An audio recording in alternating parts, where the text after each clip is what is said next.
Bueno, pues voy a ponerme ahora un poco peliculero, que es un poco cambiar de registro, ¿no? Y me estoy acordando de una película que además es una película, es muy violenta, la verdad, no la recomiendo ver exactamente, pero la verdad es que ilustra muy bien cómo una persona puede llegar al punto de seguir un camino, de pasar un punto de no retorno y destruir completamente su vida. Y cómo alguien, dentro del orgullo de creerse infalible, de creerse invencible, ¿no?, puede llegar al punto de que camine hacia su perdición, pues prácticamente cuesta abajo y sin freno y pensando que está consiguiendo todo lo contrario, ¿no? Que se está engrandeciendo, ¿no? Esa película es Scarface, no sé si la conocéis, de Brian De Palma, creo que del año 82, 83. Y es curioso porque alguien, ¿no?, un delincuente de poca monta cubano, como llega a ser el mafioso más grande de todo Miami, ¿no? Y como incluso él, de tanto que se creía y tanto que se había engrandecido, ¿no?, pues tenía un letrero en su casa que era un palacio: el mundo es tuyo, ¿no? Y siempre que pienso en esa película, pienso que habría un versículo que habría que poner justo al principio para, digamos, para ilustrar lo que vamos a ver, ¿no? Es de qué sirve ganar todo el mundo si pierdes tu alma, ¿no? Y de hecho, no sé si estoy haciendo spoiler, pero al final él es abatido delante de ese letrero donde dice que el mundo es tuyo, ¿no? Y ahí se acaba su historia, donde él creía engrandecerse y en realidad iba directo hacia la perdición, ¿no? Hemos cantado antes también que el Señor, pues, ¿quién soy yo para que tú te fijes en mí, ¿no? Y quieras sacarme de ese camino de perdición que era el que yo llevaba, ¿no? Pues el texto que os traigo, pues es el Salmo 1.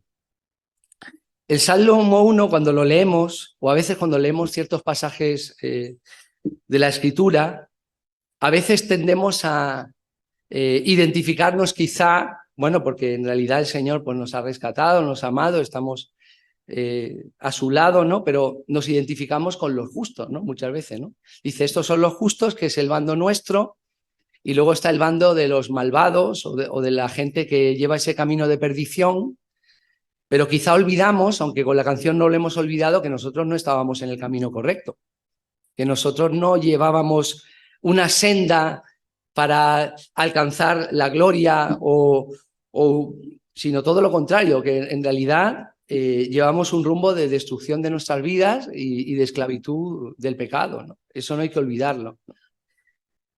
Pues vamos a leerlo y vamos a ver algunas de las ideas que tenemos aquí en este pasaje, donde podemos pues identificarnos un poco incluso con los dos caminos, ¿no? Con el camino que llevábamos y con el camino que gracias al Señor pues ha cambiado nuestro rumbo, ¿no? Y llevamos un camino diferente, ¿no?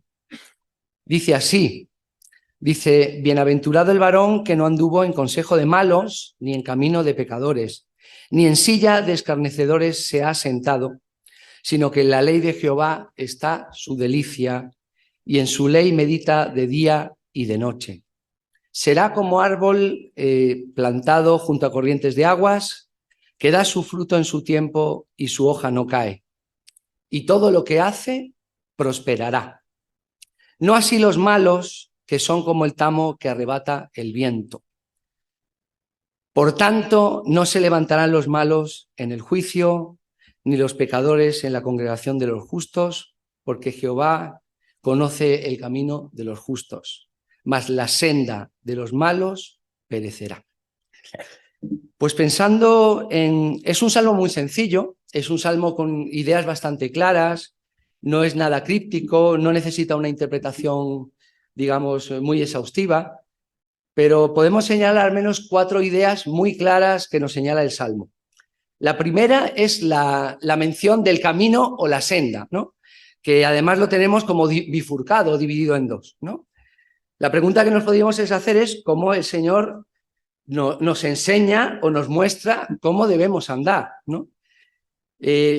Tenemos que podemos compararlo con otras metáforas de la Escritura, pues aquel que edifica en la arena, ¿no?, que construye su vida y lo hace en una senda en la que la situación no va a acabar bien, y tenemos el que construye en la roca, que sabe lo que está haciendo y que en el momento que hace camino al andar, y nunca mejor dicho, pues está construyendo un proyecto tal y como el Señor le pide que lo haga. Aparte del camino o de la senda, que se menciona en el versículo 6 primero, y luego lo tenemos al final, bueno, en el versículo 6 al final, mejor dicho, y al principio, en el 1, tenemos también otra cosa que está muy relacionada con el camino, que lo podemos ver en muchos pasajes de la Escritura, y lo vamos a ver ahora, y es el hecho de que para poder saber dónde caminar y saber hacia dónde dirigirte, tienes que tener en cuenta lo que podríamos llamar la ley o los estatutos del Señor.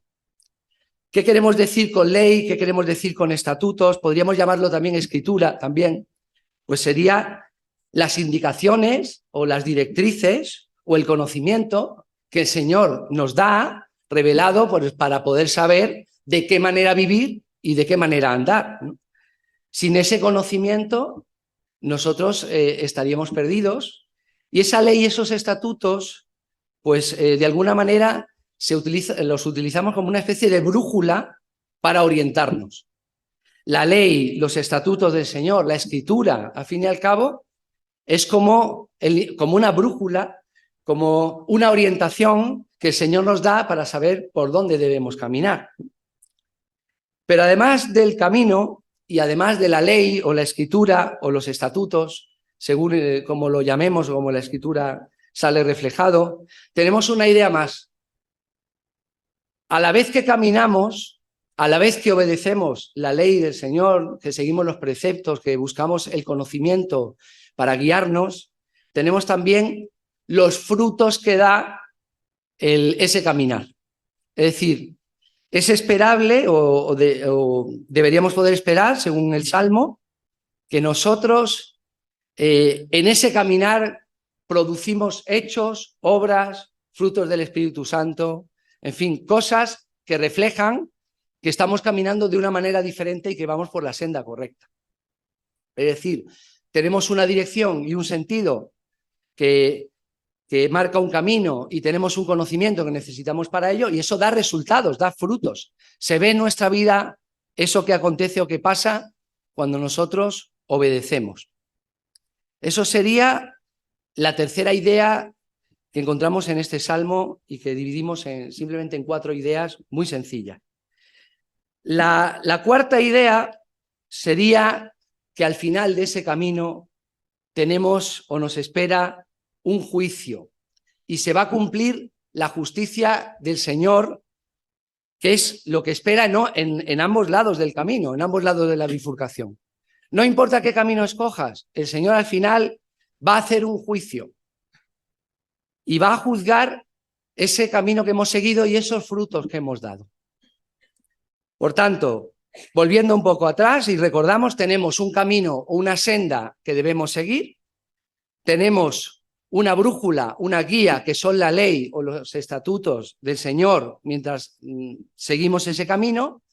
Eso conlleva el desarrollo de unos frutos visibles de haber obedecido al Señor, y que pueden ser acciones, reflejos de nuestra naturaleza, los frutos del Espíritu, cosas que son consecuencia de haber obedecido y de haber seguido al Señor. Y luego finalmente, lo hayas hecho o no lo hayas hecho, hayas obedecido o no, nos espera el juicio. El dictamen del Señor acerca de cómo hemos vivido y de los frutos que hemos dado. Eso a grandes rasgos. Bien, si nos centramos en el tema del camino, que sería la primera de las ideas, es una senda que podría no estar trazada, porque el Señor tiene el propósito para cada uno diferente. No todos hacemos exactamente la misma trayectoria, pero ese camino sí que pasa siempre por alguien, no por algo ni por un lugar, por alguien. Lo dijo Jesús en Juan 14, 1-6. Yo soy el camino, la verdad y la vida, y nadie viene al Padre sino por mí. O sea, está claro que sigamos la trayectoria que sigamos, vivamos como vivamos, y pasemos por donde pasemos, la clave de seguir la senda correcta es que Jesús es ese camino. O es, digamos, el puente por el que pasar mientras vamos por ese camino. Además, el camino es un reflejo de toda una vida. Cuando nosotros hablamos de un camino, lo que estamos es juzgando la vida al completo de una persona. Y aquí tenemos que tener una visión, digamos, como de pájaro o de conjunto. Es decir, nosotros no podemos pensar que podemos juzgar a una persona por un hecho concreto, por una época concreta de su vida, sino que hay toda una trayectoria y esa trayectoria puede estar marcada o bien por haber vivido como has querido, de la forma que te ha parecido, o bien, a pesar de los errores o de los tropiezos que hayas tenido, que hayas seguido al Señor en sus directrices, en sus preceptos y haber dado frutos por haber vivido como el Señor ha querido. Además, es un camino que no hacemos solos. El Señor nos acompaña en todo momento en ese camino. Si decides hacer ese camino con el Señor te va a acompañar, te va a guiar, te va a ayudar, te va a fortalecer en los momentos difíciles. De manera que no es un camino de un caminante solitario, es un camino en el que Dios te está acompañando, te está guiando, te está animando y te está alentando. ¿Y qué es lo único que tienes que hacer? Simplemente aceptar la orientación que el Señor te da, aprovechar el conocimiento que el Señor nos da para vivir. Eso lo tenemos en el camino.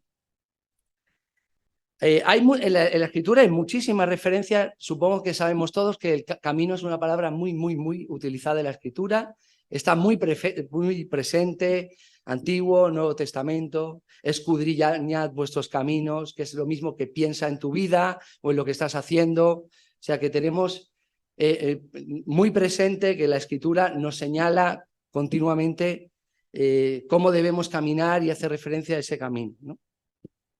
De hecho, pues la idea de permanencia que está en el Salmo, porque el Salmo se habla de permanencia, ¿no? Ese árbol que permanece, el permanecer en la ley, esas cosas, por el primero de Juan, por ejemplo, pues tenemos, como el Señor había dicho, ¿no? Que el que dice que permanece en él debe andar como él anduvo. Es decir, que no solo tenemos un camino, no solo tenemos unos estatutos, tenemos una ley, una orientación, unos preceptos, sino que además tenemos un ejemplo. Tenemos el ejemplo de alguien que nos mostró cómo debemos caminar, cómo en lo básico y a pesar de nuestra personalidad y de nuestra, nuestra vida no es igual a la de Jesús en todo, pero Jesús nos ha dado la orientación básica de cómo debemos actuar, sobre todo en las peores situaciones, cuando estamos asediados por el pecado, cuando estamos perseguidos, cuando estamos solos. En todo momento el Señor Jesús nos dio un ejemplo vivo en el que nosotros podemos mirarnos y tenemos una orientación mayor, porque además la Escritura nos da testimonio de eso, ¿no? Nos da testimonio de cómo vivió Jesús, cómo caminó, para nosotros caminar también. Sobre ese camino y brújula para orientarse, podríamos irnos a otro salmo que podría ser una oración que todos deberíamos hacer cuando escudriñamos nuestra vida, ¿no? O cuando nos preguntamos acerca de cómo estamos viviendo, ¿no? Dice el Salmo, ¿no? El 139, del 23 al 24, dice: examíname, oh Dios, y conoce mi corazón. Pruébame y conoce mis pensamientos, y ve si hay en mí camino de perversidad. Por si acaso habías leído el Salmo pensando que la cosa no iba contigo, el otro camino, que tú estabas en el camino bueno.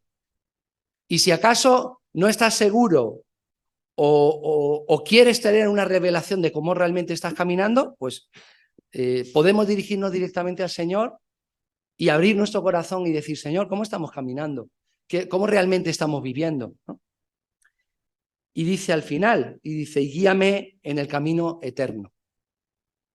Que además el camino eterno es justamente el camino que nos espera y una vida de un caminar que nunca se va a acabar junto con el Señor, si nosotros elegimos vivir y aceptamos vivir como Él nos ha enseñado que vivamos, ¿no? Además, el camino es un camino en santidad, que eso hemos hablado muchas veces, ¿no? Es para vivir una vida que sea de estar apartados y estar viviendo para el Señor y haciendo las cosas tal y como las haríamos para Él en cualquier situación de nuestra vida. Eso sería una primera oración que podríamos hacer. Pero tenemos más referencias del camino.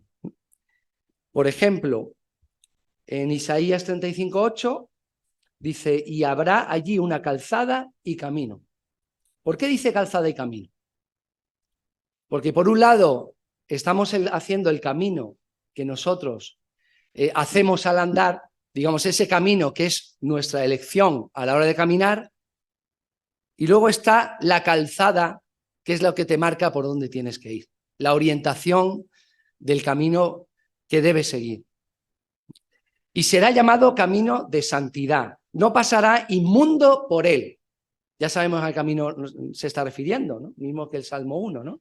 Está claro que es el camino bueno y no el camino de perversidad o el camino de los malos, ¿no? Y además, como habíamos dicho, y el Señor va a estar con nosotros, sino que Él mismo estará con ellos, el que anduviere en este camino, por torpe que sea. ¿Te sientes torpe a la hora de caminar? Yo sí. Me siento muy torpe a veces. Pero no importa lo torpe que seas, o lo torpe de lengua que seas, ¿no? Como era Moisés. No importa lo débil que puedas llegar a ser. El Señor te está acompañando, te está guiando y te está fortaleciendo en ese camino. Y por tanto, como dice al final, el que anduviere en este camino, por torpe que sea, no se extraviará. ¿Tenemos claro por dónde tenemos que ir? ¿Sabemos qué es lo que el Señor quiere de nosotros y cómo quiere que caminemos? Hay una relación muy importante, y cuando vemos la Escritura en muchos pasajes, entre camino y conocimiento, ley y estatutos. De hecho, es algo que resulta difícil de separar en la mayoría de salmos y proverbios que podemos leer. Nos encontramos cuando habla de camino, cuando habla de senda, al final se menciona mucho la ley de Dios, los estatutos del Señor, su ley, ¿no? Nos dice en el Salmo 119, el 30 al 31, dice, escogí el camino de la verdad, que al final es el de conocer qué es lo que debemos hacer, ¿no? He puesto tus juicios delante de mí, me he apegado a tus testimonios. O sea, en la insistencia en lo que debemos seguir, lo que debemos saber, lo que el Señor nos ha marcado. Oh Jehová, no me avergüences en el juicio. Si recordamos cuando hemos leído, cuando dice, por tanto, no se levantarán los malos en el juicio, y como lo he mencionado al principio, hay un juicio. Y en ese juicio puede suceder dos cosas. Que el Señor diga, buen siervo y fiel, sobre poco te puse y fuiste fiel, sobre mucho te pondré, y podemos sentirnos satisfechos de que el Señor le ha gustado la forma en que le hemos seguido, ¿no? O bien ser avergonzados, que es lo que dice aquí. ¿Y cuál es el corazón del salmista aquí? Señor, no me avergüences. O lo que es lo mismo, has puesto tus juicios delante de mí, me he apegado a tus testimonios, y se supone que eso debe ser garantía de que si permanezco en ello, pues no voy a ser avergonzado en un juicio, sino que en todo caso el Señor te elevará y reconocerá el que hayas estado caminando junto a Él, ¿no? En Salmos 119 habla mucho de esto, ¿no? En otra parte dice, me he gozado en el camino de tus testimonios. Es que testimonio, ley y camino están muy, muy fundidos, muy unidos. Más que toda riqueza, en tus mandamientos meditaré. Una y otra vez aparece la ley, los preceptos, los estatutos. Consideraré tus caminos. Claro, considerando los míos, que es de la oración de la que estamos hablando al principio, pues al final comparo cómo yo vivo y le pido al Señor que examine mi corazón y al final, ¿qué quiero? Quiero estar en tus caminos, no en los míos, ¿no? Quiero obedecerte a ti, no obedecerme a mí mismo, no seguir mi propia voluntad, sino la voluntad del Señor. Y sigue diciendo, me regocijaré en tus estatutos, no me olvidaré de tus palabras. ¿Cuántas referencias a estatutos, a ley, palabras, preceptos, ¿no? Ligado al caminar, ¿no? Está claro que la mentalidad en este caso de hebrea, ¿no? Pero que se traslada a nuestra vida hoy es que debemos vivir apegados al consejo. ¿A qué consejo? Al consejo de malos, que dice el Salmo al principio. Vamos a seguir el consejo de gente que no es sabia, de gente que no es honesta. No sé si recordáis el primer consejo que le dieron a alguien que lo lió todo. ¿No? Una serpiente, ¿sí? Un mal consejo, ¿no? Además detrás un engaño, ¿no? Siguieron el consejo de malos y ¿qué sucedió? Bueno, pues sucedió la caída y hasta hoy. Y hasta hoy, ¿cuántos malos consejos habrán escuchado personas que ha torcido o ha destruido sus vidas? ¿No? Incluso hay quien dice que no le gusta dar consejos, ¿no? No quieren el riesgo de dar un consejo, ¿no? Pero es que nosotros no necesitamos dar consejos nuestros, tenemos la Escritura. ¿Quieres dar un buen consejo a alguien? Abre Proverbios, abre Salmos, coge una palabra del Nuevo Testamento, de cosas que el Señor ha dicho. ¿Cuántos consejos podríamos dar? Buenos. En Proverbios también tenemos la misma línea, ¿no? El que guarda las veredas del juicio y preserva el camino de sus santos. ¿Vamos solos o vamos acompañados? ¿No? Entonces entenderás justicia, juicio y equidad y todo buen camino. El Señor es justo, el Señor no hace acepción de personas, pero es que antes de que llegues ahí, el Señor ya te está dando muy buenos consejos y muy buena orientación para que el juicio no sea que te avergüence, sino todo lo contrario, ¿no? Y uno de los mejores consejos que hay, que te dan siempre, es enseña a la gente desde niño lo que debe hacer. Bueno, incluso hay una frase de Pitágoras que viene al pelo, pero es que al final, cuando se coincide tanto con la Escritura es por algo, ¿no? Aquello de educad a los niños y no habrá que castigar a los hombres. Es una frase de Pitágoras, ¿no? Por lo menos que se le atribuye a él, ¿no? Pero es que Proverbios lo dice ya. En Proverbios 22:6 dice, instruye al niño en su camino y aun cuando fuere viejo no se apartará de él. ¿Cuándo es más fácil cambiar? ¿Cuando eres muy adulto o cuando eres un niño? ¿Cuándo te hace falta escuchar buenos consejos? ¿Al principio o al final? Digo yo.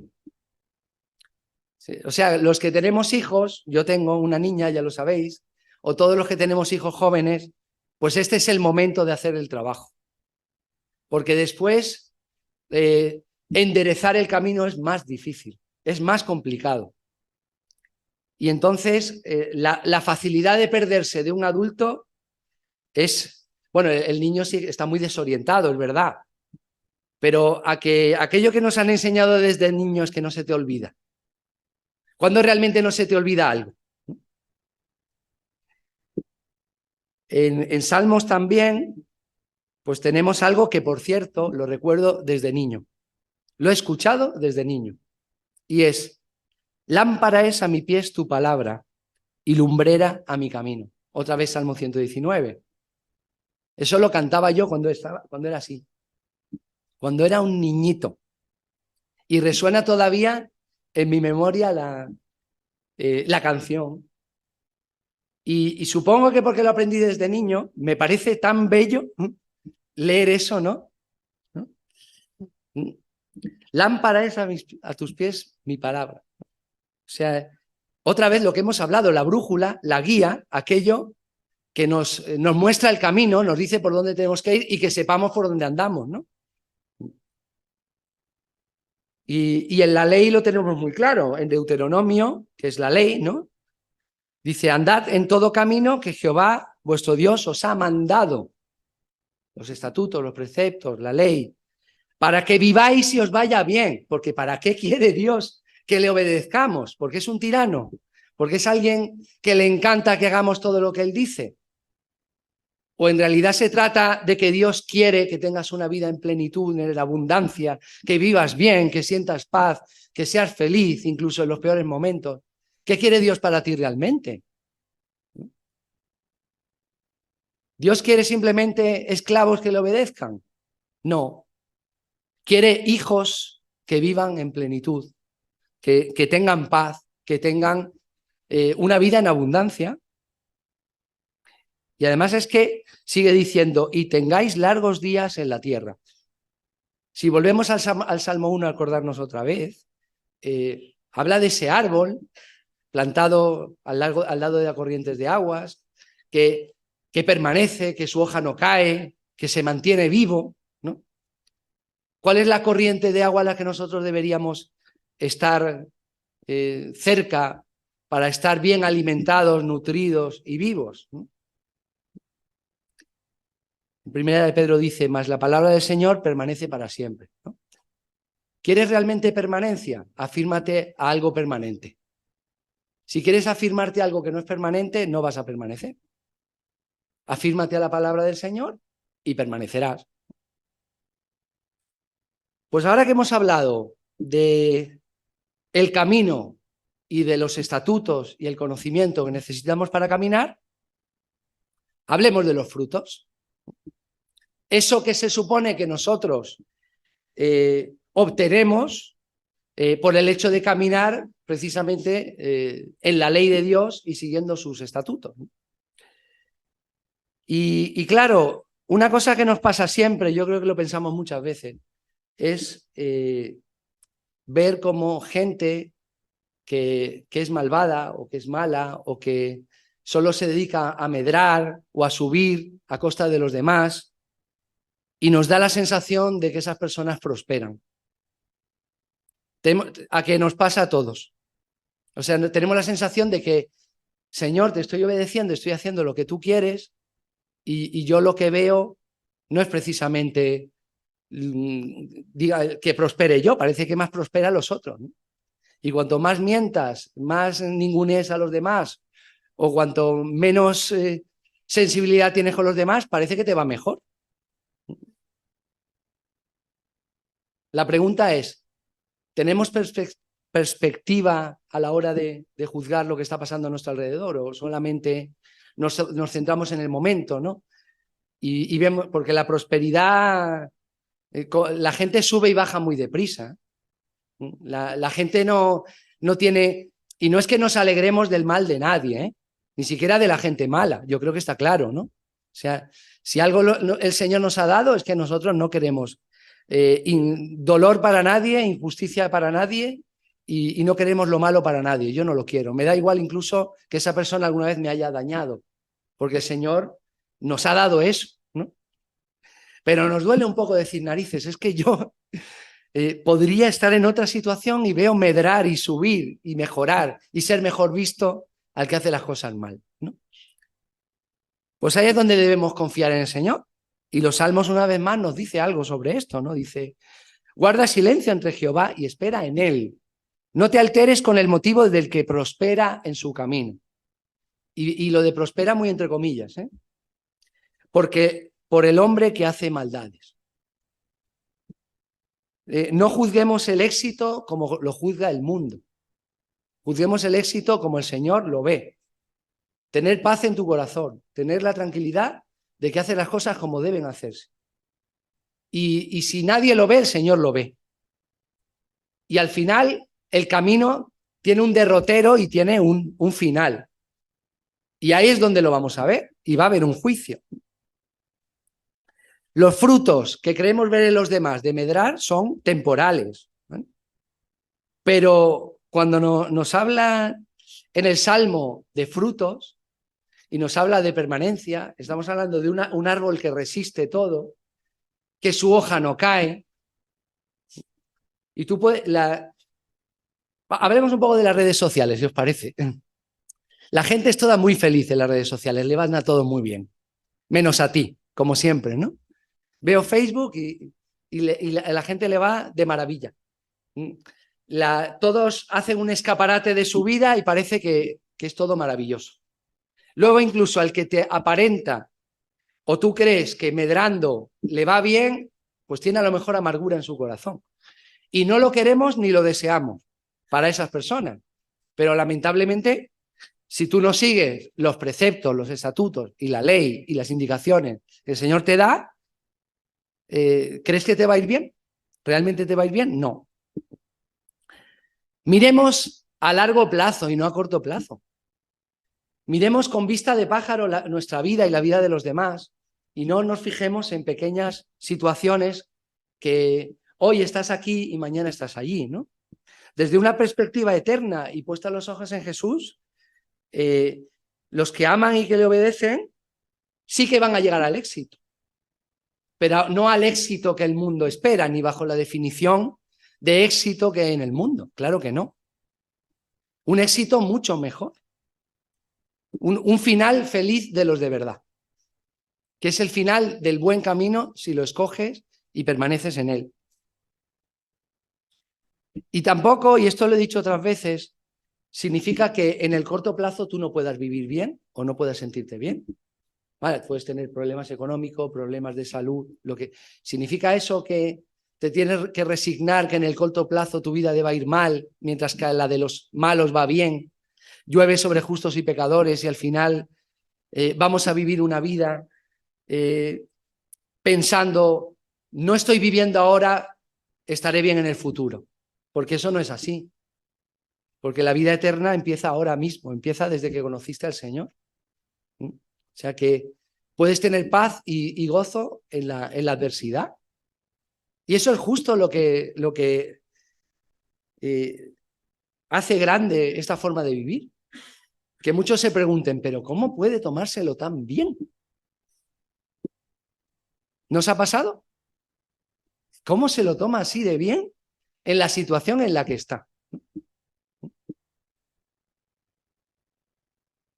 Pues, ¿no sería mejor que nosotros nos ocupáramos de hacer las cosas bien y no estar mirando lo que el otro está haciendo tampoco, ¿no? Procurar dar fruto, procurar caminar bien, ¿no? Sí, podemos esperar o es esperable que a otros no les vaya bien por no hacerlo, ¿no? Pero ni nos alegramos ni nosotros estamos señalando a nadie por eso, ni el Señor nos pide que lo hagamos, ¿no? De hecho, el Señor nos dice lo contrario, ¿no? Que no juzguemos, ¿no? Que veamos nuestra propia viga en nuestro ojo y no estemos mirando la paja en el ojo ajeno, ¿no? Y tenemos en Mateo 7, 16 al 20, hablando de los frutos precisamente, dice, y esto es una ley universal que cualquiera puede entender, incluso sin ser cristiano, ¿no? Cuando dice el Señor, dice, por sus frutos los conoceréis. Dice, ¿acaso se recogen uvas de los espinos o higos de los abrojos? Así todo el buen árbol da buenos frutos, pero el árbol malo da frutos malos. ¿Qué esperabas? No puede el buen árbol dar malos frutos, ni el árbol malo dar frutos buenos.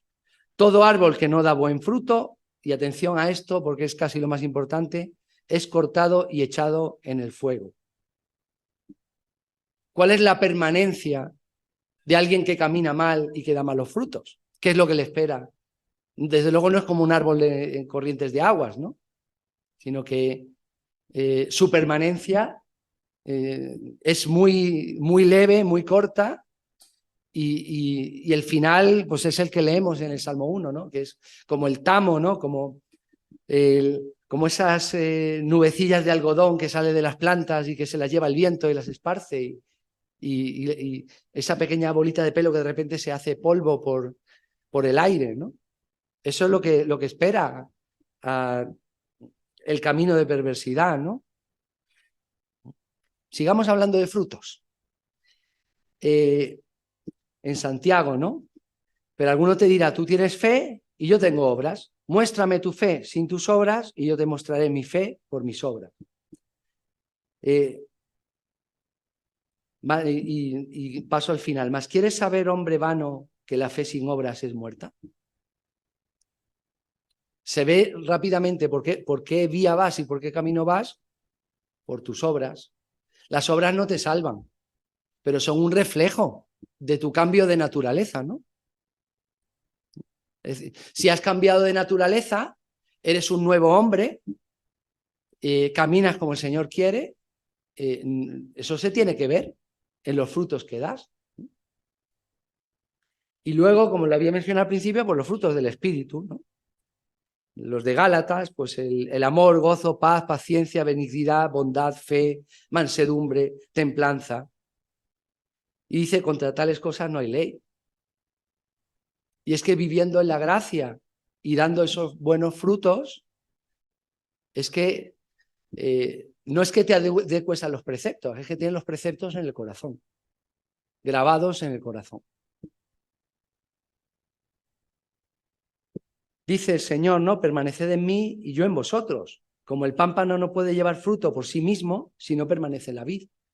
Que ojo que los frutos no son nuestros, sino que los damos porque a través del Señor nosotros manifestamos esos frutos, ¿no?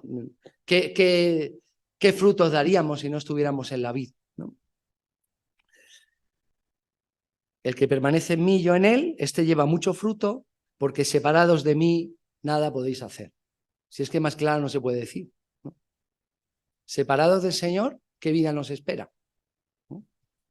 ¿Cómo caminaríamos? ¿Qué fruto daríamos? ¿Qué conocimiento tendríamos? ¿No?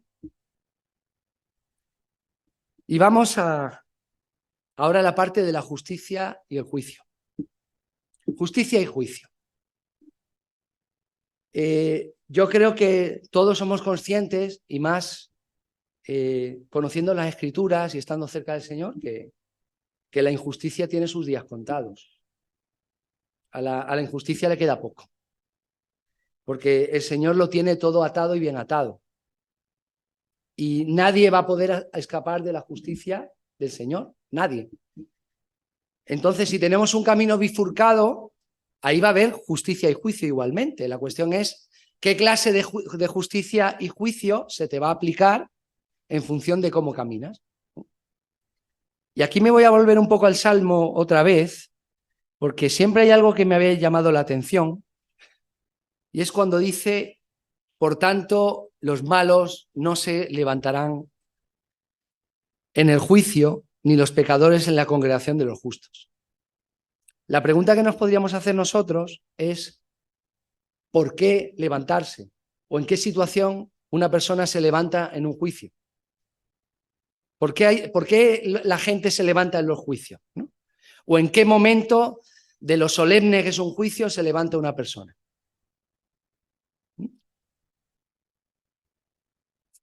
Sobre todo, pero dice que no se levantará. Que no, sí, no estaba pensando en eso, pero claro, todos los que están ahí buscan una reparación o que resuelva una situación, ¿no? Pero el que levanta normalmente, o el que está de pie, ¿qué hace? Eso, sí, eso. Hablar.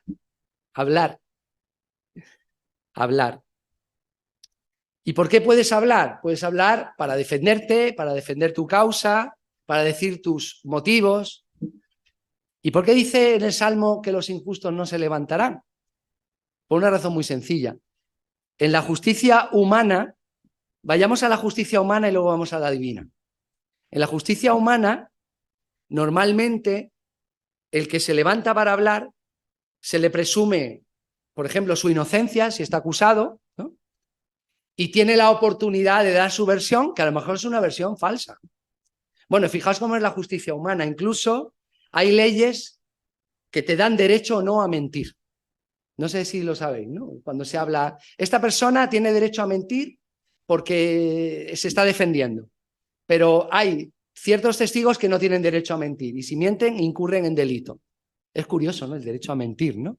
Dice, bueno, se presupone que te estás defendiendo, bueno, ¿bajo qué presupuesto de la justicia humana sucede eso? Muy fácil. Si tú no sabes si realmente es inocente o culpable, pues le tendrás que dejar hablar, ¿no? Le tendrás que dejar defenderse. Y estás presumiendo o tiene la presunción de inocencia. Pero es que el Señor ya lo sabe todo. Es que el Señor ya conoce tu camino. Es que el Señor ya sabe lo que has hecho. Así que lo siento, no vas a hablar porque yo ya sé que eres culpable y no hay nada que puedas contar porque delante de la justicia de Dios no hay nada que decir porque el Señor lo sabe todo, que es el que pesa los corazones, ¿no? Luego, ahí tenemos parte de esa justicia y juicio, aquel que será avergonzado. Encima no vas a hablar, serás avergonzado, no podrás levantarte, no habrá defensa posible. Defensa no, pero oportunidades que has tenido para arrepentirte, muchas. Eso seguro. Dice en Santiago 4:12, solo uno es dador de la ley que puede salvar y perder, pero tú, ¿quién eres para que juzgues a otro? Y todo camino del hombre es recto en su propia opinión, ¿no? Pero Jehová pesa los corazones, como decía antes, ¿no? O sea, sí, me puedes contar milongas, me puedes contar lo que tú quieras, pero el Señor sabe muy bien de qué pasta estás hecho. Sabe muy bien lo que has hecho, conoce el corazón, incluso, ¿y cuántas veces Jesús nos ha dicho que incluso pecamos solo de pensamiento y no de acción? El Señor lo sabe. Y todo camino pues tiene su final. Y hay un juicio, claro. Ya sabemos, ¿no? Que dice Hebreos que está establecido para los hombres vivir una sola vez ese camino y luego el juicio. El juicio. Y en Gálatas pues leemos, pues no os engañéis, Dios no puede ser burlado. Pues todo lo que el hombre sembrare, eso también segará, porque el que siembra para su carne, de la carne segará corrupción, mas el que siembra para el espíritu, del espíritu segará vida eterna. No nos cansemos pues de hacer el bien. ¿No nos anima esto? No nos cansemos de hacer el bien. Pues a su tiempo segaremos si no desmayamos. Volvamos atrás, ¿no? Es que a nosotros no nos va tan bien por hacer las cosas bien. Pues la ley de la siembra y de la siega es algo universal.